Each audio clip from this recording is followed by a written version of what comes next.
Ilang insidente na naman ng paghaharas ang naranasan ng mga barko ng Pilipinas mula China sa Bajo de Masinloc at sa Scarborough Shoal. Pero sa kabila nito, naging matagumpay ang pagpapaabot ng tulong sa ilalim ng kadiwa para sa bagong bayaning mangingisda o KBBM program. Si Noel Talakay sa sentro ng balita.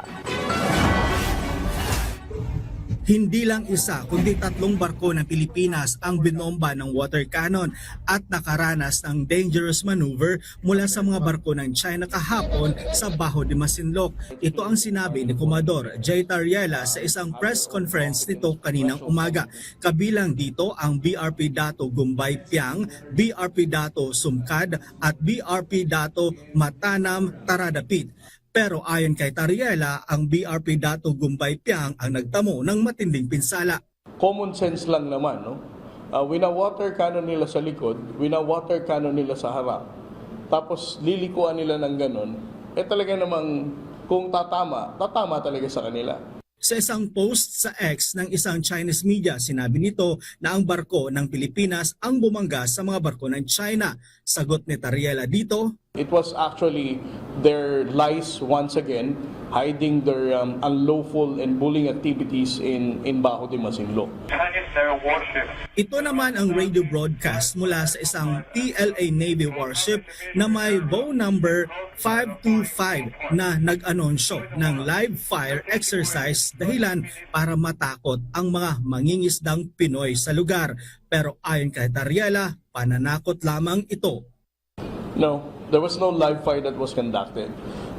We would like to think that the radio broadcast of conducting a live fire exercise was just used by the PLA Navy to threaten the large number of Filipino fishing boats who were fishing in that area.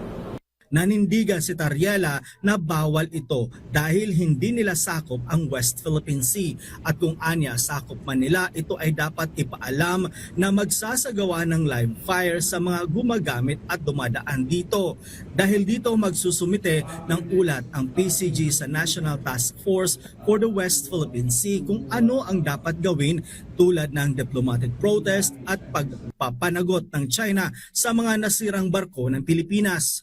We're going to submit to the National Task Force for the West Philippine Sea an after-operation report of what had happened, and it's for the cognizant government agencies to take action.